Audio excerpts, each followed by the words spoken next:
Hello friends, welcome to NS Foods. ఈరోజు మనం ఈ వీడియోలో రెగ్యులర్ చేసుకునే పునుగులు కాకుండా ఈ సగ్గుబియ్యంతో ఎలా పునుగులు చేసుకోండి. చాలా బాగుంటాయండి. పిల్లలు కూడా చాలా ఇష్టంగా తింటారు. చాలా హెల్దీ స్నాక్స్ అనేది ఒక్కసారి ఈ విధంగా ట్రై చేయండి. ఫస్ట్ టైం మా ఛానల్ చూసినట్లయితే ప్లీజ్ సబ్స్క్రైబ్ మై ఛానల్. ముందుగా దీనికోసం ఒక కప్పు పెరుగుని తీసుకోవాలి. ఒక కప్పు పెరుగుకి 2 కప్పుల వాటర్ అనేది యాడ్ చేసుకోవాలి.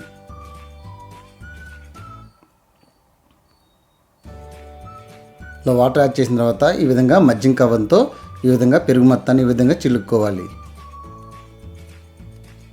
ఇలా బాగా చిలికిన తర్వాత ఇప్పుడు ఇందులో ఒక కప్పు సగ్గుబియ్యాన్ని తీసుకోవాలి.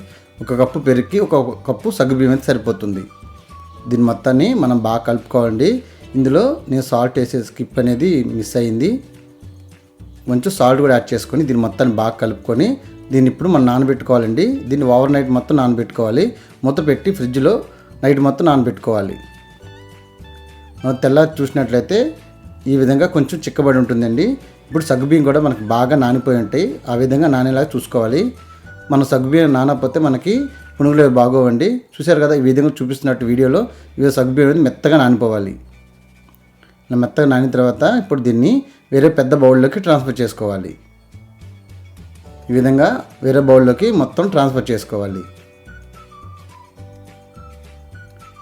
ఇలా ట్రాన్స్ఫర్ చేసుకున్నాక ఇప్పుడు ఇందులోనే సన్నగా తరిగిన ఆనియన్స్ ఒక పెద్దవి 3, అలాగే సన్నగా తరిగిన పచ్చిమిర్చి ఒక 3, అలాగే కొంచెం కరివేపాకు, 1 టేబుల్ స్పూన్ జీలకర్ర, అలాగే రుచికి సరిపడా సాల్ట్ యాడ్ చేసుకోవాలి. ఇలా యాడ్ చేసుకొని ఇందులోనే బియ్యం పిండి యాడ్ చేసుకోవాలండి. బియ్యం పిండి అనేది ఇంట్లో ప్రిపేర్ చేసింది యాడ్ చేసుకుంటున్నా. మీరు బయట కొనదని యాడ్ చేసుకోవచ్చు. దీనికి పిండి అనేది కన్సిస్టెన్సీ చూసుకుని వేసుకోవాలండి. కొలత ఏం లేదు. పిండి అనేది మనకి సరిపోయేలా చూసుకోవాలి. వాటర్ ఏం యాడ్ చేయకుండానే ఈ మజ్జిగలోనే సరిపోతుంది మనకి. చూశారు కదా, ఈ వీడియోలో చూపిస్తున్నట్టు కన్సిస్టెన్సీ ఈ విధంగా ఉండాలి. ఈ విధంగా ఉంటే మనకి పునుగులు అనేది చాలా పర్ఫెక్ట్గా వస్తాయి. ఇప్పుడు ఆయిల్ అనేది బాగా హీట్ ఎక్కిన తర్వాత మంటను మీడియం ఫ్లేమ్లో పెట్టుకొని పునుగులు ఒక్కొక్కటిగా ఈ విధంగా చిన్నగా వేసుకోవాలి. ఈ విధంగా ఈవెన్గా మొత్తం వేసుకున్న తర్వాత మంటని medium to high to adjust చేసుకుంటూ ఈ విధంగా బాగా కలుపుకుంటూ మంచి గోల్డెన్ బ్రౌన్ కలర్ వచ్చేలా చూసుకోవాలి. ఒకేసారి హైలో పెట్టుకోకూడదండి. మంటని మీడియం టు హైలో కలుపుకుంటూ దీని మొత్తాన్ని మంచి గోల్డెన్ బ్రౌన్ కలర్ వచ్చేలా చూసుకోవాలి. ఇవి మొత్తం మనకి బాగా వేగిపోయి అనుకున్న తర్వాత వీటిని ఆయిల్లోంచి తీసి ఒక ప్లేట్లోకి పక్కకు తీసుకోవాలి.